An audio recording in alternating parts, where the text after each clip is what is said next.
Holy fuck, man. This technology is getting a little smart. Yeah. So I have two trains of thought immediately. One is, uh, look, robots are not our friend. Point blank, period. Robots are the enemy. In fact, there's like a long thing that I've been saying. I toyed with writing a book about it. I ended up changing the name of the book because I thought it was too doom and gloom. But that's like, quite frankly, we are designing the enemy. This is Underdog Empowerment. My name is Zach Babcock. What's crack-a-lagging, Roy? Welcome to the show, my man. How you doing today? Love the Good, podcast. man. Love the podcast drop back. Many of y'all can't see it, but for those of you can, love the little studio setup. Work wherever podcast, baby. Yeah, man. Yeah, dude, I'm excited to be here, man. I listened to your podcast and known you for what I guess like it's been almost 4 years now. So I made it to the big leagues. I'm here. How about that, Bro? I'm pumped. We have known each other for a long time. I was gonna say, man, it was like, early 2019-ish, around there, somewhere around in there, maybe even late 2018, but somewhere right in there. Yeah, crazy how time goes, and then everybody always gets us mixed up with each other at Yeah, events. dude. People think I'm you. You're a little bit more handsome than I am, but everybody thinks that we're the same person. We go to similar events, and so I was at one of the events where we were both at, and person came up to me, "Yo, I love your show." I'm like, "Oh man, thank you. Like, I appreciate that. Like, wow, like thank you for listening." And they're like, "Yo, that one episode was so funny." And I'm like, "Okay, what? What are you And talking then they're about? like, "Zach." And I'm like, "Oh, nope, not me." So See, I had like five dudes come up to me, was talking about the same thing. Yo, the Work Forever podcast. What's up, Roy? Dog, how you doing, bro? And I'm like, yeah, man, I wish one day. mm, yeah, we're just two handsome guys. What do you do? I don't know. Hey, bro, before we get into this, man, tell us a little bit about your backstory, how you got to where you're at, and why you're so passionate about what you do, man. Yeah. So let's see. I started working for the federal government. That's my professional background. I was in radio for a little while. I worked for Sirius XM. I didn't really know what I wanted to do, but was really good at what I was doing for the Food and Drug Administration, which was a lot of building out internal processes, automating where possible, innovating, and then it came to a government shutdown. Um, that was a while ago, but there was a government shutdown. And my wife and I got to talking. She worked for the Food and Drug Administration then as well. And we were like, you know what? Like, let's just bounce. Let's get out of the government. So I went first. I went in contractor, was out, won a couple of awards in my first contract out, doing some innovation, some automation for the Veteran Affairs. And then from there, I got a couple more job offers, got a secret clearance through the Pentagon. So I was dealing with some military stuff out of Afghanistan. And then, so I was building all these automations and stuff for some pretty cool High clients. level shit. Yeah. So, I can't talk about some things, but, and so from there, my wife, she then left the government. She was pregnant at the time. She left the government, and we were like, you know what, let's just go for it, man. So we went off on our own, and we started building automation, artificial intelligence, and some things for the federal government. Obviously, there's a whole backstory to that about who I am Wait a and why minute. I'm Wait a so minute. passionate about it. But Hold on. Wait a minute before you continue. You were building artificial intelligence for the government? yeah, yeah. That's dope, bro. And you were doing that shit probably before all AI started really popping off mainstream and shit, probably too. Yeah, so artificial intelligence, right? We've seen this boom over the last like 10, 12 months of people that associate ChatGPT with like that is AI, right? Like, what did we do before AI? And what they really mean is like, what did we do before ChatGPT became readily available to everyone? But pre ChatGPT, I mean, artificial intelligence has been around for decades, man. It's processing information rapidly with a computer. And like, I'm sure you've used Google Maps, and then when your Google Map says, "Hey Zach, take this exit instead of going straight," it'll It'll save you some save you 5 minutes. time. Yeah. That's AI. When you're writing an email and you spelled Pacific Ocean as specific ocean, and it says, hey, I think you mean this. Like, that's AI, the spell check we use every day. So yeah, I mean, I've been doing, the AI has definitely gotten cooler, I'll say, in recent years, but I've been doing, big data automation for some pretty cool clients, I'll say, for the better about a decade. Damn, that's wild, man. That's crazy. And I didn't ever think about it until you say it that way. Like, yeah, just like the little text autocorrect, like that's AI, or the, Right. the Google GPS. Yeah, dude, I can't wait to get into the AI talks here in a minute. Continue on though after you got out of there, then finish on with your story. Yeah. So yeah, I mean, I've never wanted to work in an office space. So I was diagnosed with Crohn's disease when I was 12 years old. So I've always had this, like, I got day by day tattooed on my back. So like, I've always had this like laissez-faire, carpe diem type of approach to life. So like, the idea of sitting in a cubicle was never like my ideal scenario, which is probably why I became an entrepreneur.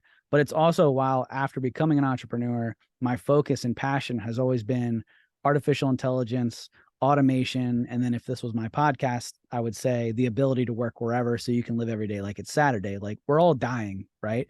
So this idea that I have to live life to the fullest, and how do I do that without the assistance of intelligence? To me, that's how we live. That's how we live a better life. That's the quality of life that we're all searching for. Is like, if I want to go to the beach with my kids, who, by the way, we homeschool, like, if I want to go to the beach at any point in time, or go on vacation with my kids at any point in time, we have the power of automation, artificial intelligence, and the internet to school them from wherever we want, to run mission critical business processes, mind you, as secure data from anywhere in the world. And people like scoffed at me before COVID, where they were like, okay, buddy, real funny. And then COVID accelerated it. But if you, going back to the military, right? The military's been doing this stuff for a long time, except now when I say work wherever, you think of a beach, right? Or you think of your house, the very fact that we're recording this podcast from different states is just mind blowing to somebody 20 years ago. Right. But like, this technology has been around for a while, and the military has, when they say work wherever, they mean deploying troops to different parts of the world and making sure that they're getting mission critical information and data, so that they can take out an adversary, neutralize the enemy, as they would say. So this tech is not new. It's just new to the general public, where we're taking a look at it with new eyeballs and saying, holy crap, this is going to take my job. Holy crap, like, Terminator's on its way. But to us who's been around it for a little while, it's kind of like, all right, this is that next version. This is the iPhone 15 version of this technology. But ultimately, I'm passionate about just like living life, man. Like, just doing you.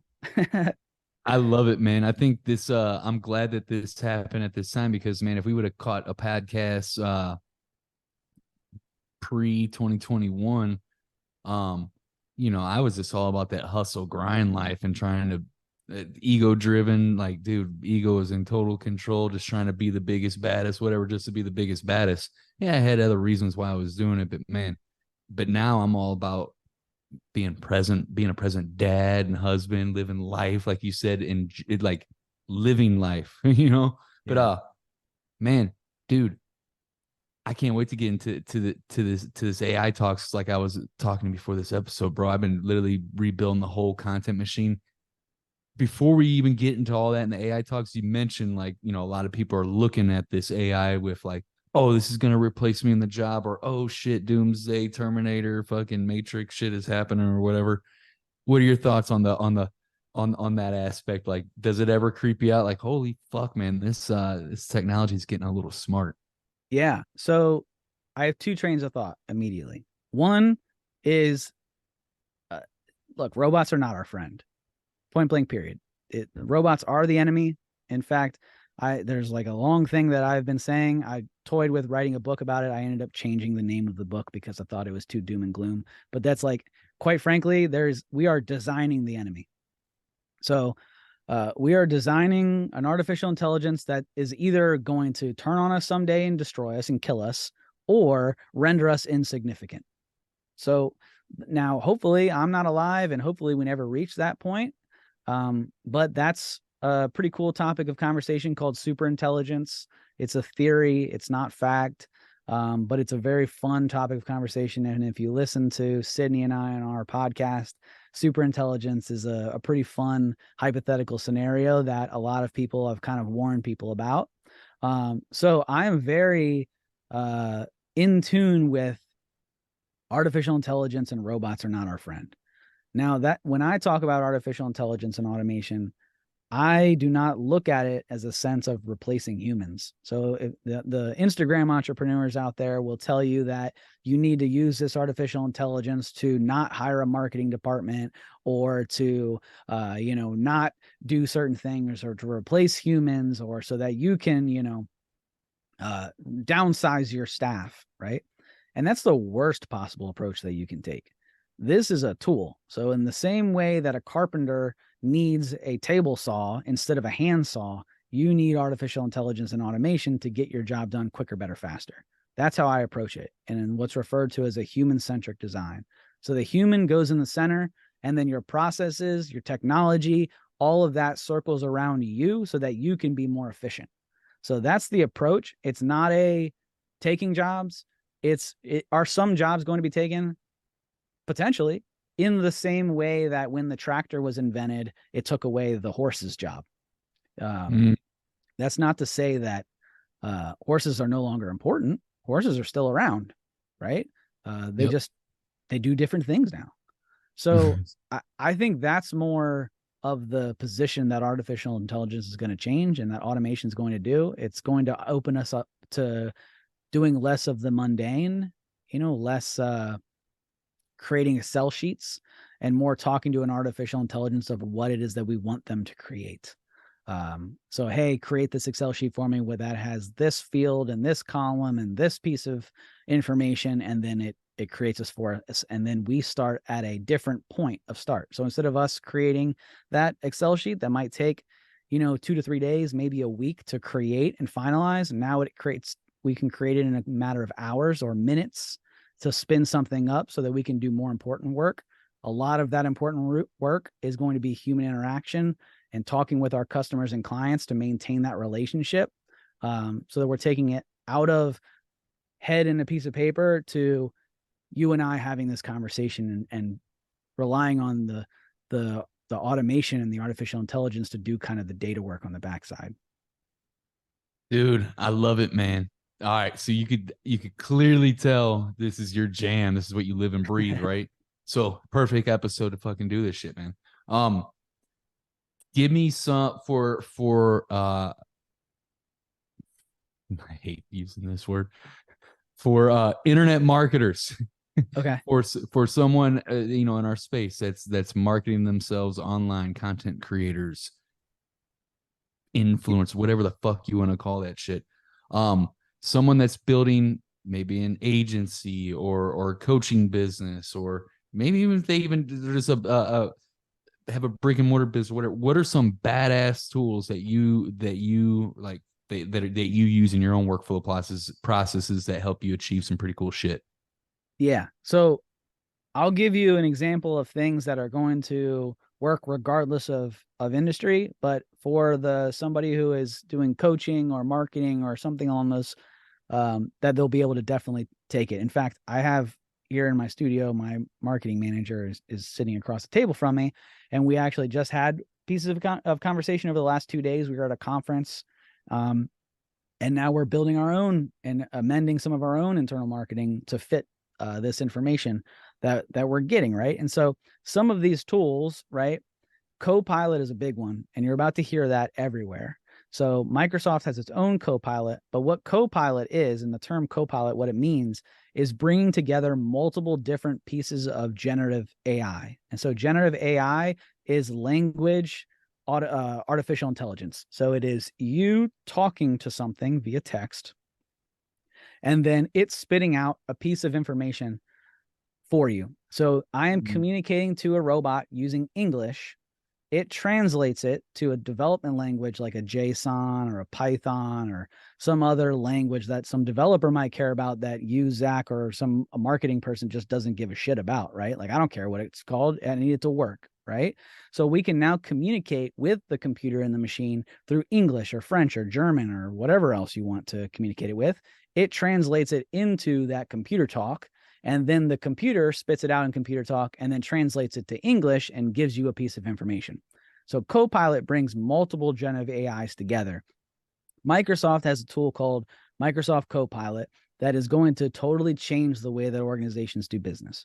So let's say that you have a template for a course that you're trying to create. So for every course that you want to create, you want to have an introduction, you want to have a summary, you want to have notes, and you want to have a downloadable to go along with that course, right?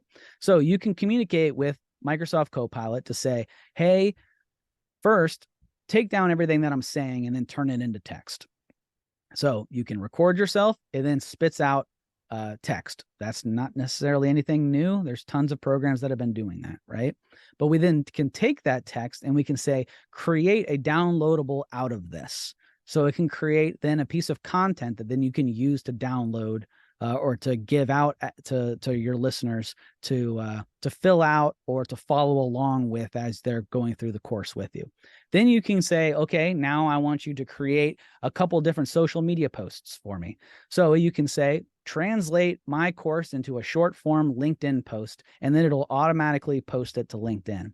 Then you can say, okay, take that same LinkedIn post, post it to Twitter or X, whatever we want to call it, and link it back to LinkedIn. So you're creating multiple text versions of content to be shared across multiple platforms. You could schedule it. You could reword it. You can change the tone. You can make it funny, make it sarcastic, whatever you want.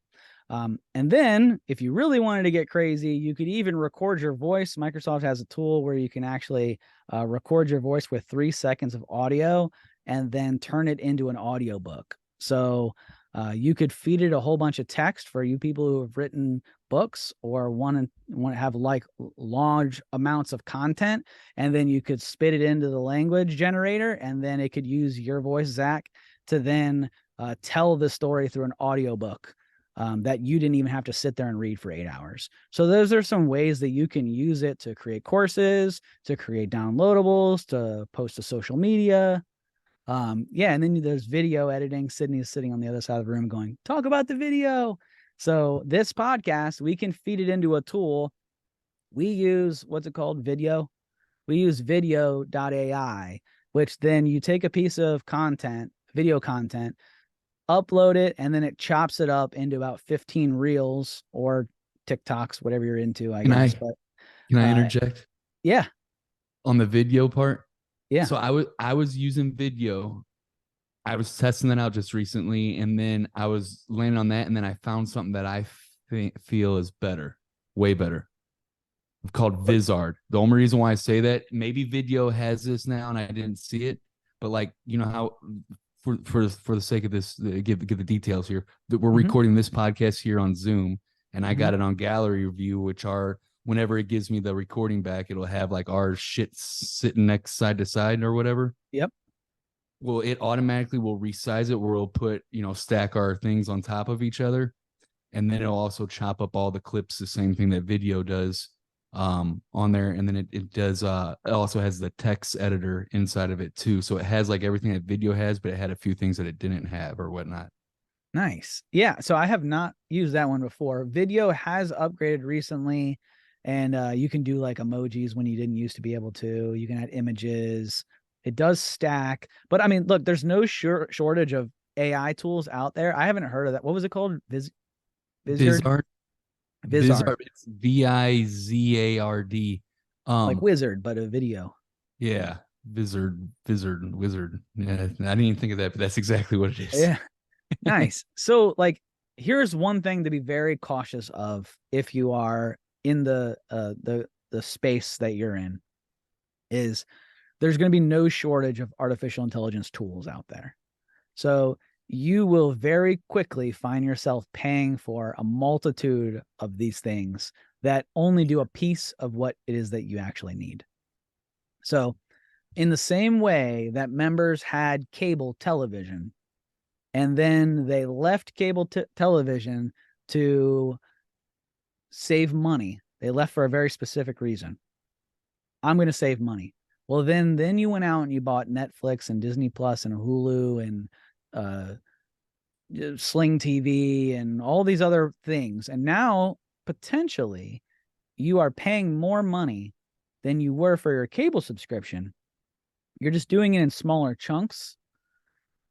And you have, maybe you're not even really using all of these platforms again. So you basically found yourself in the same scenario that you were in, just in a new age version of it, right? So I would be very careful when we're doing all of these different AIs, because the reason why we want to use AI is to save time, to become more efficient.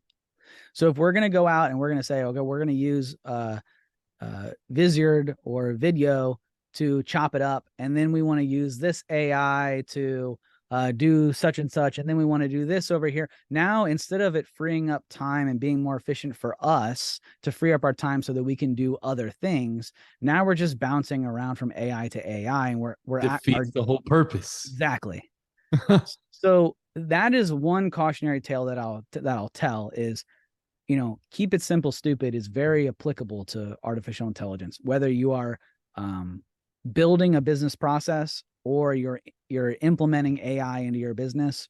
I needed to hear that, bro. Like literally, I'm keep it down, like I literally needed to hear that, because my process right now, I'm using 3 different video editing softwares because same exact reason, which you exactly just detailed and laid out. Like I'm using Vizyard to do that thing because it only does that thing, and then I bring it over to CapCut to put my human touch edit element on it, because it just makes the video that much better.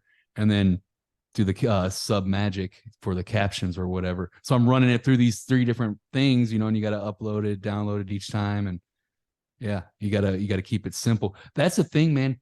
What do you do to keep your systems and shit simple? And I know this could be like a boring topic to a lot, but man, not to me, man. You need this shit to thrive in business, dude. Like, what do you do?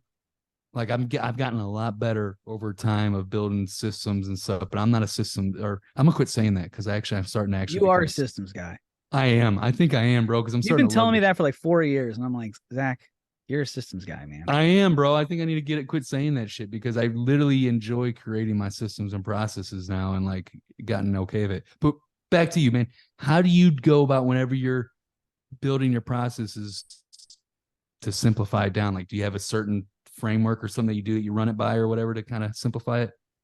Yeah. So there's a few different things that we use. So we build out a process flow, like a visualization of it. So circles and squares and triangles with arrows to say what's, a visualization of the process, to say we start here and then we go here, the arrows walk you through it, right? That's one thing that we do. It's called process map. Another thing we do is what's referred to as a RASI. So a RASI is who is responsible, who is accountable, who is consulted, and who is informed. So at every stage, who fits what in terms of the RASI. So that is very clear as to say, okay, when I hand Sydney a piece of paper, what does she do with it? And then who needs to know that I handed that piece of paper? And do we need to let Zach know that we did that? So that's referred to as a RASI. It's just a simple Excel sheet, really, that at each step, who is responsible, accountable, consulted, and informed. And then the last piece is an SOP. So a standard operating procedure that clearly lays out, this is what you need to do when each thing is happening, which is a very military thing. So when you're sweeping a room, they have an SOP for that. When you are dealing with counterintelligence, there's an SOP for that. So for every stage of your business, whether it's you're dealing with sales funnels, postings, even creating content, you need to have an SOP, because someday, hopefully, if you grow and scale your business, you're taking yourself out of that process and you don't want it to lose that Zach touch. So oftentimes people, when they're scaling their business, their customers will be very apprehensive when you take yourself out of the process to start, the business owner. And where they say, well, Roy, or well, Zach, I really like doing business with you. And how do I know that this next person is going to be as good as you are? And the answer to that is because we follow the process. When you go to McDonald's and you order a Big Mac, and then you order a Big Mac in St. Louis or in Washington, D.C. or in Seattle, Washington, you know you're going to get the same Big Mac. And that's because it's not because the same person is making it. It's because they're all following the same procedure and the same process. And so you need to replicate that within your systems and processes. And oh, by the way, you got to do all of that before you tell a robot as an automation or artificial intelligence to then carry it out. Otherwise, you're going to end up with inconsistent automation or inconsistent artificial intelligence. And you'll have your reels. Some will be red and some will be blue and some will be black and they'll look weird. And because really what we're trying to do is we're trying to market everything's marketing. So we want to make sure that we're clearly conveying to our people and our whether they are our clients, our internal members, or to someone we've never met before. We need to be very clear with our messaging. What is that? How can we help you? What is it that we do? And then how can we get to you? How can you either buy, or how can we either implement, or how can we hire you, or whatever it is, whatever the outcome is. And you need that. You can't get there until you process. So in order to be a good marketer, which I know you're a good marketer, Zach, you need to be a good process guy, and you are a good process guy. You give yourself a little bit of credit there, because you are a good process guy. We've had conversations around your processes, and you laid out your processes, and it's like you have them very well laid out. So in order to build that automation and that artificial intelligence, or to scale your business, you got to have checklists. You got to have your process maps. You got to have your RASIs, and then write some SOPs so that when Zach goes on vacation with his boys, or he wants to go, chase his chickens around in his backyard, that he knows the business is running, right? And running the way that Zach would do it if he was the one pulling the trigger. Dude, I fucking love it, dude. That was straight fire right there. Dude, with that, man. So this goes right in with this, man. I've been this year I literally started my new companies. I got rid of the podcast agency, fucking loving life, like doing shit that I'm truly called to do. Like, I'm leaning into the coaching is what I really enjoy doing, helping someone see a limiting belief that they have, realizing it and getting rid of it. Like, love doing it. All right. That's my jam. Anyways, with this new company, I've literally this time around, like it's starting from scratch, right? But it's not. It's the business financials and everything, and it's all starting from scratch. But I'm starting from experience, right? And so with that, like this time around, last time I didn't have systems right out the gate. I learned through, creating the chaos through the sales. Like, oh shit, you got to have systems to process or whatever. So this time around, I've been spending a lot of time getting all that shit dialed in, but I'm still obviously growing the business, doing, sales and marketing obviously always comes first. But what I'm trying to get at, the point is that I'm doing all that that groundwork now. If you're doing that from the groundwork, I guess the question is, I'm trying to say is, like, how whenever you're building a system, you can't build a system unless you're just actually running it yourself. Like, you can't like build a system off of theory. Basically, you have to like actually do it and then record like the steps you're doing. What do you do to speed up the process of, how you got to run the system a few times and tweak it and stuff till you finally get it to exactly how you like it? What do you do? Do you have anything for that helps you get through like that, whatever that phase is called? Yeah. So I would actually challenge that thought to say that you don't need to do it before you capture it. So there's nothing wrong with writing a hypothetical SOP to say, and that gets into visualization, right? So like when you started out your business and your company, you visualized what your target audience looks like. I bet if I asked you what your business is going to look like 10 years from now, you'd have an answer for me. But that doesn't mean that you've built a business that size right now. You didn't have to build it in order to see it. The same thing happens with your processes. Right. You can write a process and you can write an SOP now as how you visualize things will run, and then you run it to break it. So you say, okay, this is how I visualize that my business will run when we are 50, 100 employees. And this is how I think it's going to run. And now let's run it with the 2 or 3 employees that we have, or the 10 employees that we have. Oh, it breaks. Okay, well, let's tweak it. And that gets into what's referred to as DevOps. And so DevOps is the merging of a development team and an operations team.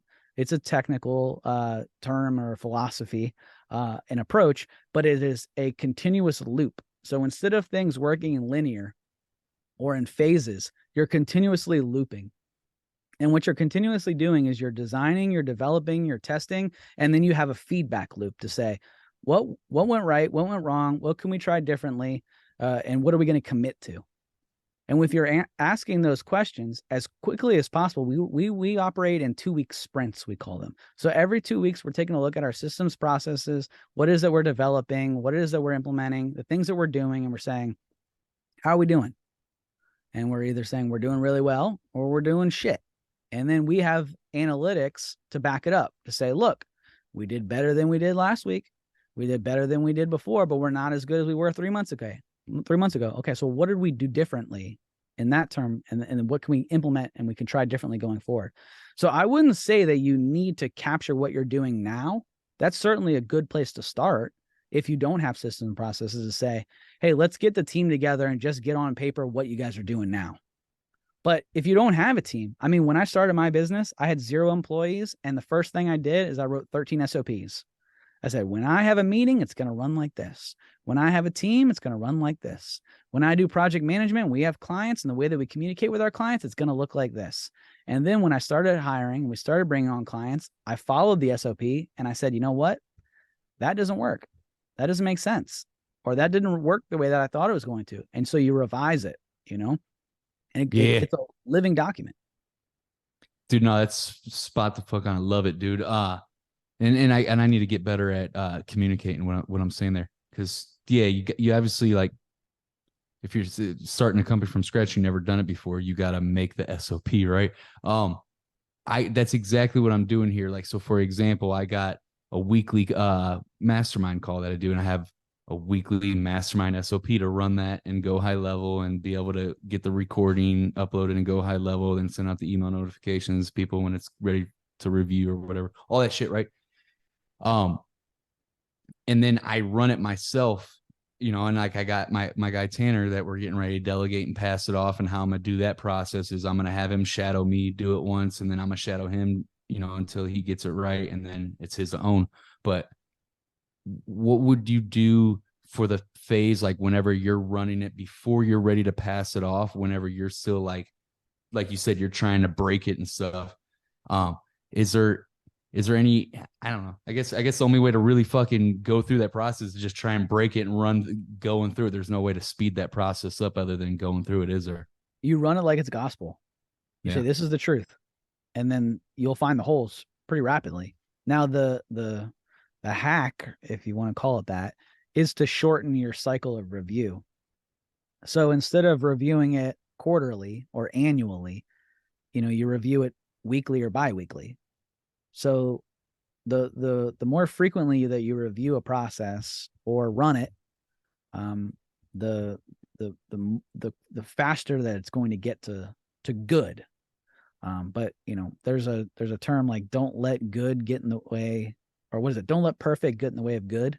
Yeah. Like if you have something and it's good, don't wait. And that goes with anything, right? That goes with starting a business. That goes with recording a podcast. That goes with creating an event. Like, don't wait until like everything's perfect to do it, right? Like, I mean, better than anyone, Zach, like the first podcast that you ever did was probably shit. And I'm not saying that to like be offensive. I know that because I've done it. And the first podcast that I did was shit, right? Yep. Everybody's first podcast sucks. Doesn't matter how good you are, who if you were a radio personality or what, like your first time that you do something, you're going to suck at it. And it's not that, it's not that like, 10 days later, 20 days later, that you get so much better because of any other reason than you learning from your mistakes. So you do it once, you suck. Well, if you wait 2 months to do your next podcast, you're probably still going to suck in 2 months. But if you record your next podcast immediately or the next day and you learn from your mistakes, then you'll get better in that same 2-month period. You'll be a good podcaster, So the more frequently you review your processes and run them, the better. Now, if you're doing events, it's harder, I should say, to do that at a larger scale, but you can still run through events as a scripted thing, right? So like, think of like a play. When you're doing a play or you're doing like a production, people they read lines, and they do rehearsals, and then they do a dress rehearsal, and then they actually do the play. It's, in Broadway or whatever, they're not getting on stage to sing Wicked or Lion King for the first time. They've already run through it so many times that they understand and they've memorized their lines. So now it's an overall production and it becomes, amazing. So if you can replicate that real life example within your team, even through like a read through or a walkthrough, or be like, hey, let's imagine this is the stage. Okay, you come up, you're going to pretend to be Zach. Okay, you come up. Okay, now support team, what do you do? Or lighting, what do you do? Or even if you don't have lights, like what would you do? And you can run through that scenario so that when it actually becomes live, you already know what to do. So the same thing would happen with all of your SOPs, is to say, okay, we don't have a client right now. They're not onboarding, but pretend to be the client, Okay, what Absolutely, would you do? And you expedite that process. dude. I love it, man. You get to talking about events too. That it's so true, man. What I'm having do you have, before I even get in that, do you have any experience like with like using AI tools or automation tools inside of Go High Level? Do you fuck with that at all? So I've used Go High Level. I'm not like a Go High Level wizard, but I do a lot of CRM work mostly with Microsoft. So Microsoft has a product called Dynamics, which is similar to Go High Level or Salesforce. And you can do like when a form is created, then import that lead information into Go High Level, and then, remind me in 3 days that I have to follow up with them, or pull and send me information to my Slack or my Teams, or, send them a Zoom invite or whatever. So like we do a lot of that, but we do it in the Microsoft world. I've used Go High Level before, but we're a Microsoft shop. This podcast was going so incredible until you said like you're more Microsoft, man. I Yeah, gotta I'm a cut Microsoft guy. Yeah. gotta cut this short, all right. But Yeah. no, it's fucking with you. That's what's up, man. Dude, all right. So let's go. Let's take this now to combining this, building out your systems, right, and SOPs, and then getting the right tools to help automate that stuff through AI and stuff. Now let's talk about putting it all together and work wherever you want, living the lifestyle that you fucking want. Has that something that you've like what made you so passionate about that? Did you ever like lose sight of that after you started your, like after you got out of the corporate stuff and started your own business? Did you ever like lose sight of that, or has that always been the thing since you became an entrepreneur? I mean, so it was the first hashtag that we ever had as an organization. So 2016, work wherever, that was our initial hashtag. My CMO at the time thought I was nuts, and he was like, this is stupid. We were running campaigns like that were called like don't go to work, and he was like, dude, you're sending the wrong message. People need to go to the office. So like naturally he's not with us anymore. He's doing great things. I wish him all the well. He's awesome. He's still a friend of mine. But was it always the vision? Yes. Was it always perfectly executed? No. In fact, the whole like work wherever thing, like even in 2017, we bought an office. So like we as an organization had a physical location that we went to and had desks, and kind of fell out of it. We kind of bought back into the, what, maybe we do need to have an office. Like there's that like imposter syndrome where you're like, well, I'm working from home in my BJs. Maybe I'm not a real entrepreneur. Maybe we're not a real business. Let's go get walls and wear suits so that we feel important. So we definitely like lost sight of it a little bit. But even in our office, on our walls, in big letters, it said work wherever, right? As we sat in traffic to get to it was like, we were like just like a walking contradiction. So we definitely lost sight of it. But at the same time, like the mission has always been there, is like, you as a father understand how important time is with your children. And growing up, I think I'm a little bit older than you, but I assume we understand, and I can use the same metaphors. I think we're both millennials. There's a movie that I reference a lot, is Hook. I love that movie. Fuck okay. Yeah. So the opening portion of the movie Hook is, it's Peter Pan, and he's gotten old and he's lost sight of everything that made him Peter. right? And so he's corporate Peter now. And he's too busy to spend time with his children. He can't make it to the baseball games. He has to send his assistant with a video camera to record the game. And it's just kind of like accepted to everyone except Wendy, right? So Wendy is like, Peter, you've lost your way, right? You've grown up. You're no longer a lost boy. And the whole theme in terms of the grown-ups, they're like, well, what do you mean? I got to go to work. I got to put a suit and tie on. I can't be with my kids. This is how I provide for them, right? And that's kind of the mentality that we grew up around. All the movies, all the shows, the adults weren't at dinner. It was just kind of accepted that dad wasn't going to be there, but he's out providing for us, right?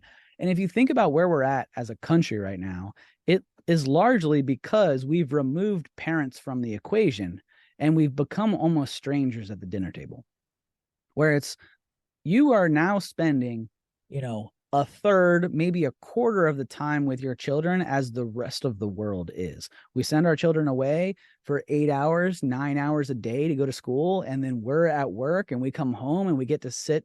Maybe we catch the tail end of dinner with them before they have to go to bed. And maybe we're spending 2 hours a day, 3 hours a day with them, which statistics show is really about 30 minutes of quality time with our children.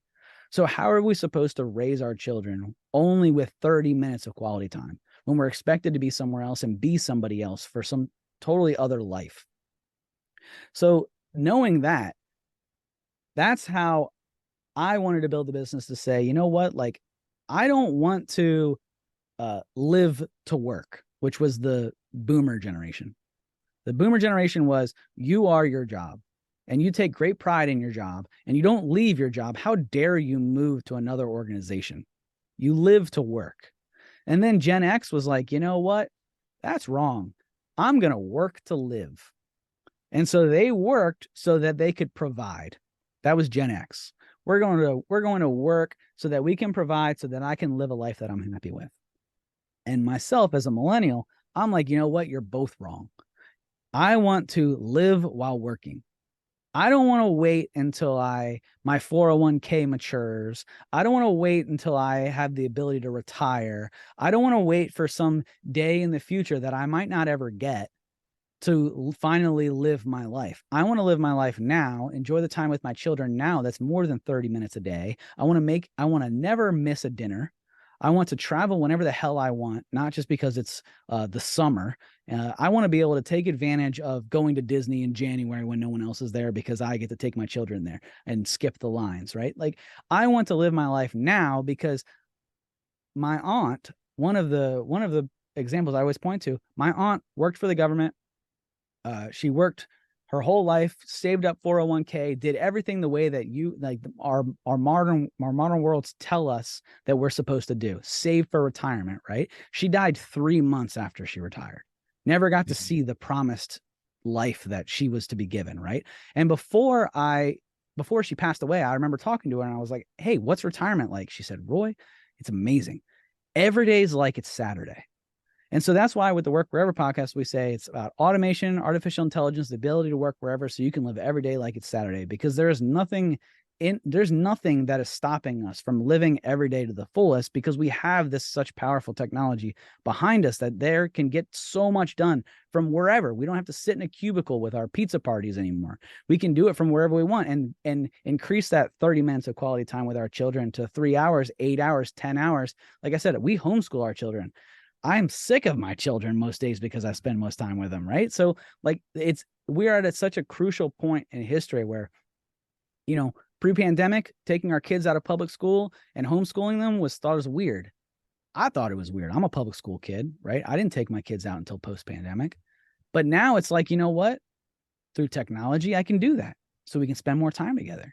I can travel. Oh, and by the way, I can still run a business, because I have so much technology, so many tools at my disposal, that I can build a real, honest, hardworking, human-centric business, right? It's not, hey, talk to this bot so I can go sit on the beach. No. We're still shaking hands and we're still have that human element. I just now have a greater tool set that can provide for you, the customer, and I am at every single dinner. I'm at every single t-ball practice. I'm at every single family event that I want to be at.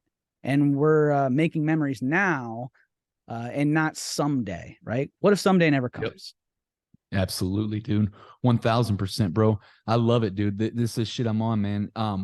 Let me ask you this, man. With the homeschooling. Yeah. So I agree with you, dude. I agree with you wholeheartedly about all the systems, like our food system. Like, dude, this is a whole nother black hole. We'll save all this talk for another episode, but the food system, our education system, our healthcare system, every single system that we have, why is it designed? Why is it shitty and like designed to fucking make us weaker, confused, all that shit, whatever. Like you said, like, dude, our family unit in primal times, like we fucking all slept in a cave together back to back. You know what I'm saying? And fucking ate, we went out and hunt together and ate together, like well past when the kids even grew up, the family stayed together as a unit. You know what I'm saying? And so like, that's how we're naturally designed and shit. If you really think about that shit, like you said, so anyways, that's just the whole reason why I said all that is because I was trying to say that I'm on board with you. I'm all there. I want to ask you though about the homeschooling specifically. I have been talking about that with my kids. My daughter, she's 14. I'm her stepdad, but she's like my daughter, dude. So I just call her my daughter. She's 14. She doesn't want to do it because she's her first year of high school and she's got friends and she's used to being in school, right? My boys, they're 9, they're in 4th grade, getting ready to turn 10 in February. They're kind of up in there, like, yeah, I'd like to do it, but I also got my friends, but I also like to be at home type stuff. And then I got my daughter that's, in daycare that we're gonna be able to do it. Do you have like systems and processes for homeschooling? You probably do. I do. Yeah. So funny you mentioned that. So my wife, who's also the CEO of our business, she has a website. It's Homegrown with Haley, HALIE. So homegrownwithhaley.com, where she has checklists that she uses, homeschooling laws for each state. And we do a podcast, one of the episodes of the Work Wherever podcast. So we have 4 different flavors. One of the show within the show is Homegrown with Haley, where we talk about different homeschooling philosophies, checklists, things to do on a daily basis. There's the philosophy of deschooling, because you don't have to be in school 8 hours a day. It's ridiculous. Yeah, dude, if I would do it, I'd only do 2 hours a day. It's all you need. It's all you need. And the amount of attention that they'll get in 2 hours is equivalent, if not greater, than the amount of attention they get in 8. Because it's too much. It's hyper focused on them and their learning style. Yep. It doesn't have to be like, okay, here's a checklist. Okay, I'm going to turn around to the board, do that for 45 minutes, and we'll come back together as a group. There's no real learning there, right? So, yeah. And now I have a 12-year-old, soon to be 13 this weekend. I have a 8-year-old, soon to be 9 in a couple months, and then I have a 7-year-old and a 3-year-old. So, and we took my soon to be 13-year-old out in 3rd grade, and my 8-year-old, he went to private school for a year. So like I've pulled my kids out, right? And like they weren't the happiest kids to be pulled out of public school. All their friends are there, right? And so that's a question we get a lot, right? It's like, how am I supposed to be social if I can't go to school? Well, you're not actually meant to be in school to be social, right? Like that's not the point of the education system, or like that's not the reason why you're there. So if you want to have social interactions, I would argue that we are more social now as homeschoolers than we ever were in an institutionalized school. So, they swim every morning from 8 to 9 with other homeschool kids. My daughter does gymnastics. My kids are playing lacrosse 5 days a week. They go to weight training. We get out into the real world where we're talking with real people on a day-to-day basis. Like we move, we travel. We do all kinds of different things that, institutionalized members don't have the availability to do. They're going to sit in the same classroom. We're talking to the same couple of people every day for 8 hours and doing worksheets. And we're going out into the real world. Like, my kid wants to be an entrepreneur, so we go and visit businesses. Like, hell, I got one kid on 1099. Like we're doing real life things, whereas my children will be able to graduate high school at 14 if they want to, 15. And then they can dual enroll into a college, which my oldest son is taking classes at Liberty University right now. So and he's 13. So he could have his GED, graduated from high school at 14, 15, dual enroll into a college, get a undergraduate by 18, 19, when most of his friends are going into college. Just and then getting in there. Right. And then he can leave with a master's degree at 22 and step into a career path at 23 where those jobs are like, well, you need experience. Okay, well, I got 10 years of experience. So what do you need? So if we are really looking out for our children, and I know homeschooling is a privilege, right? So not everybody financially can support it. Some people have to go to the office, and I'm not trying to say that everybody needs to do this. And I know that I'm coming from a place of privilege, but I think it's the best opportunity that we can possibly give our children from an educational standpoint. I'm a public school kid. I know the things I know what socializing means in high school. I did it, right? None of the socializing that I did in high school prepared me for the real world and helped me get a leg up. It just didn't, right? And if we're all being honest with ourselves that went to public school, we know that high school meant dicking around and just getting to college, where we did even more dicking around, where then we had to enter into the real world. So if we're really going to give our children a leg up, and maybe they're not the coolest kid in high school for 3 years, but they'll be a lot cooler when they hit 22, 23, and they got money and good jobs and are providing for their families and are well educated and doing something for society and contributing. They'll be a lot cooler then than they would have dicking around in high school. But again, like I said, I know that everybody's in a different scenario. It's worked great for our family, and I'm not trying to put down public school kids. I'm a public school kid. So I'm putting down public schools. Hey, look, it's everybody's situation, like you said, is different. Everybody has their own experience. I had the absolute worst experience ever with school. All I did was tell me that I wasn't good enough, that you're a piece of shit, you're not going anywhere, you're a troublemaker, school counselors, teachers, all that, and then the kids, like, I just had a bad experience with school. I was not made for school or public schools. You know what I'm saying? I'm made for self-education. Anyways, that's a whole nother story, but thank you for sharing that, because that's some real shit. And that's something that I've been talking with my kids a lot and just been wanting to do. And like, I do it all the time. I'm like, man, why the fuck are we? Cause like, I cut off right now. My work day, I go to 4 p.m. 4 p.m. gets here. My kids are getting off at school at that time. I switched to husband and dad mode, and that's it. Yeah. And I don't give a fuck what kind of fires are going on in the business. That shit could wait. Yeah. But if we had a homeschool, 2 hours a day, get to hang with them, then I can have them work in the business and get experience. You know what I'm saying? Like, they already said they want to do video editing. So anyways, there's so much possibilities, but yeah, man, I appreciate that. Of course. Bro, I want to actually bring you back on, because there's so much shit that I still even want to ask you about, just about AI alone. And we just been jamming here. It's already been an hour, and I want to be respectful of both our time. So would love to take you up on a rain ticket in the future. But I have 2 questions here that I want to ask you. I got a canned question that I ask everybody that comes on the show, and I also want to know, where can everybody find you at? So let's get to that canned question first. If you had to start over right now from scratch with nothing, no resources, so I mean no relationships, connections, network, no money, investments, assets, the only assets you have is the experience and wisdom and knowledge that you've gained in life, what would be your first piece of advice to get a head start or a leg up as an underdog entrepreneur?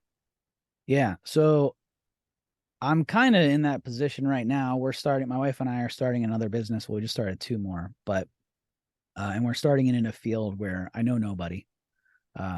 It's totally different. It's a syndicate horse racing. So we're like starting a syndicate of now my wife knows a lot about horse racing. I know nothing. So, and what I would do to get a leg up, and what we are doing, is to try as much as possible, as quickly as possible. So get it out, get the product out, whatever it is. Try it with a beta control group to say, hey, do you like this? Do you enjoy this? Is this something that interests you? So that you can cut years out. So that, you know, the first business that we did, which by the way, this is my fourth business. The first three didn't, the first three sucked. So this is my fourth business and it finally worked. But even the first couple of years of that business, it was me thinking, well, I'm going to do things that I like, or here's the products that I like. And not really listening to the customer base to say, well, I don't really care about that. You know, I care about this. So as an underdog entrepreneur, it's not always about what you like. It's about what the customer likes. And if you ask the customer what they want, they'll tell you. And then you can take your skill set and understanding and know-how to solve their problem. So, and we're doing it again with the syndicate. So Syndicate Bloodstock is the name of the company that we're starting. It's still like super green. Like, I don't even know if you can find us on the internet yet, but we're like rolling things out to very small targeted groups to be like, what do you think about this? Or what do you like about horse racing? Or what do you like about thoroughbreds that you want to see differently? And then we're designing products to fit that. Now I do, you know, my father-in-law is a racehorse trainer. So I got a little bit of background on my wife is obsessed with this stuff. So I'm the green person here. Right. But that's how we're going about it, is try as much as possible, as quickly as possible with your target audience. And if you can do that, you can start any business. Solid. Hey, man. I used to say it till I was fucking beating a dead horse, fucking red in the face, all that. When I was coaching through the podcast agency and would coach people through creating their podcasts, right? Getting it launches. Done is better than perfect. Get the shit out there. Just fucking hit record. Get past your limiting beliefs of that, you know, of being scared of putting yourself out there in front of other people, and just fucking hit record and get it done and let it suck like we were talking about earlier. And then just keep on fucking getting it out there. Your marketing message. Hey, it's not going to be perfect right out the gate. Just fucking get it on paper and then we could tweak it from there. Done is better than perfect, man. I love that. I love that you're hitting on that, because it is, man. It sounds so cliche, right? But action trumps just fucking sitting there thinking about it, wondering if it's going to work or not. Fucking action will tell you if it's going to work or not. Yeah. And your first time's going to suck anyway, so you might as well get it out of the way. And exactly. Get those reps in. That's right. Good shit, man. Dude, Roy, I appreciate you for coming on the show, man. It's been an absolute blast. Definitely got to do it again. For everybody who wants to check you out, man, where's the best place that we could come find you? Yeah, I guess that's Go Work Wherever. Sydney, is that where I should send them? GoWorkWherever.com. You got all my information there. You got our business information there. There's also a quiz that we're developing that you'll be able to take it. It's a personality assessment to see where you fit and how you can assess your automation and your artificial intelligence, and how your team thinks and how you think, and then you can put it all together. I think it has all of our links there. Does it have all our links? It will, I guess. Yeah, she's telling me to send them in a Capital Presence. But if you go to Go Work Wherever, Capital Presence will be there. So yeah, GoWorkWherever.com. You'll be able to see all our information, listen to our podcast, see all of our business and artificial intelligence stuff there, and you'll be able to get in touch with me. Hell yeah, man. Absolutely. We're going to link that up all in the show notes. Make sure you guys check that out. Roy, once again, man, thank you for coming on the show. I appreciate you, man. Can't wait to do it again. Yeah, man. I appreciate having you, man. And anytime, buddy. And we got to get you on mine. Got to get you on the Work Wherever podcast. Let's go. All right, y'all. Until then, I'm going to catch you on the next episode. Peace. Hey, thank you for tuning in to the Underdog Empowerment Podcast right here on YouTube. If you're an alpha business owner and investor building a dominant brand, make sure you hit subscribe so you don't miss none of this heat that we put out here every single week right here on YouTube. Until then, I'm going to catch you on the next one. Peace. This is Underdog Empowerment. My name is Zach Babcock.